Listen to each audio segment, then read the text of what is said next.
ब्रजवासी, जो गाय रिझाए वो ब्रजवासी, जो कुप्पी बजाए वो ब्रजवासी, जो रसिया गाए वो ब्रजवासी, जो डप्प बजाए वो ब्रजवासी, जो प्रभु को भाए वह ब्रजवासी। ब्रजवासी एक नाम नहीं, ब्रजवासी कोई पद नहीं, ब्रजवासी कोई समाज नहीं है। ब्रजवासी एक भाव है जो प्रभु को भाता है। ब्रजवासी वह है जो प्रभु को अपनी जान की बाजी लगाकर मेवाड़ में सुरक्षित लेकर आए थे। ब्रजवासी वह है जिनमें जीवंत होती प्रभु की लीलाओं को हम आज तक देखते आए हैं। आज जीना इसी का नाम है में हमारी विशेष पेशकश ब्रजवासियों का इतिहास हम आपके सामने लेकर आए हैं। ब्रजवासियों से जुड़ी रोचक जानकारी हम आज आपके सामने रख रहे हैं। देखिए और जानिए कौन है ब्रजवासी।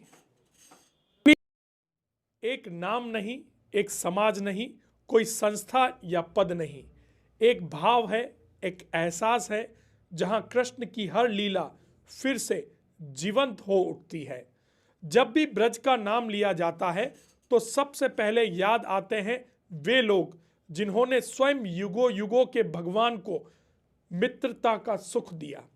हाँ, ब्रजवासी, प्रभु श्री कृष्ण के सखा। कृष्ण ने उन्हें कभी भक्त नहीं कहा, मित्र कहा, उनका अपना, उनका परिवार।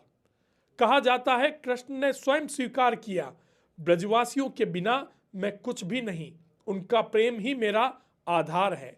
वे साथ खेले, साथ हंसे, साथ रोए और जरूरत पड़ी तो प्रभु के लिए सब कुछ छोड़ भी दिया।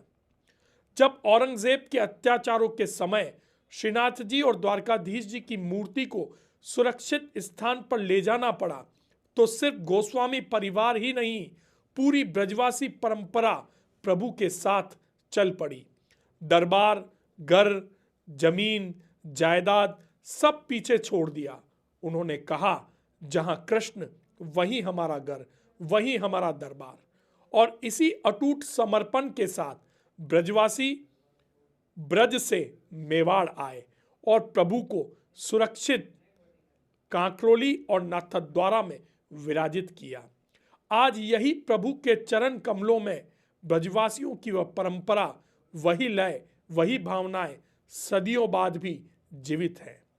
ब्रजवासी सिर्फ भक्ति नहीं करते, भक्ति को जीते हैं। गोवर्धन पूजा हो या खेकरा परंपरा, हर अभिव्यक्ति में कृष्ण गोवर्धन लीला की झलक दिखती है। होली के रसिया, जहां कान्हा की बांसुरी जैसे वातावरण में घुल जाती है। जन्माष्टमी और नंद महोत्सव, जहां नंद बाबा के आंगन का आनंद फिर से उतर जाता है। आज भी नाथद्वारा और कांकरोली की गलियों में ब्रजवासी परंपरा वही जीवंतता लिए हुए है जैसे कृष्ण अभी अभी गोपालों के साथ खेलकर निकले हों। ब्रजवासी ने न कृष्ण को छोड़ा, न कृष्ण ने उन्हें। प्रभु की मूर्ति ही नहीं, उनकी संस्कृति, उनकी भाषा, उनका संगीत, उनकी लीला और उनका भाव सब मेवाड़ लेकर आए। और आज नाथद्वारा कांकरोली सिर्फ एक मंदिर नहीं, एक जीवंत नई ब्रजभूमि है जहां हर त्योहार, हर परंपरा, हर रीत कृष्ण और ब्रजवासियों के प्रेम को फिर से अमर करती है। यह रिपोर्ट सिर्फ इतिहास नहीं बताती, यह कहती है ब्रजवासी होना कोई जाति नहीं, कोई पद नहीं, एक अनुभूति है। वह अनुभूति जो मनुष्य को कृष्ण के सबसे करीब ले जाती है। और इस अनुभूति की वजह से ही ब्रजवासी परंपरा आज भी मेवाड़ को ब्रज की पवित्र आभा से प्रकाशित है। ब्रजवासी श्री कृष्ण से ही जुड़े नहीं हैं, ब्रजवासी उनकी प्रिय गोमाताओं से जुड़े हुए हैं। जब श्री कृष्ण ने अपनी लीला समाप्त की तो उन्होंने ब्रजवासियों को जिम्मेदारी दी कि तुम्हें हमारी गौशाला, हमारी गोमाताओं का विशेष ध्यान रखना है। तुम मेरे रूप में गोमाताओं के रक्षक बनकर, गोपाल बनकर इस धरती पर रहोगे और जहां जहां गौशाला होगी वहां ब्रजवासी होकर, ब्रजवासियों की भूमिका निभाकर गोमाताओं का संरक्षण और उनकी रक्षा करना तुम्हारा पूरा कर्तव्य होगा।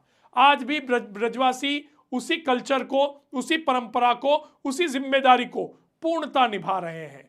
चाहे प्रभु की भक्ति हो, चाहे प्रभु की लीलाएं हो, चाहे प्रभु की गोमाताएं हो। ब्रजवासी हर उस परंपरा को, हर उस जिम्मेदारी को पूर्ण निष्ठा के साथ निभा रहे हैं जो जिम्मेदारी उन्हें प्रभु श्री कृष्ण ने इतने सैकड़ों वर्षों पहले दी थी। आज भी ब्रजवासी की हर लीला में प्रभु श्री कृष्ण की झलक नजर आती है।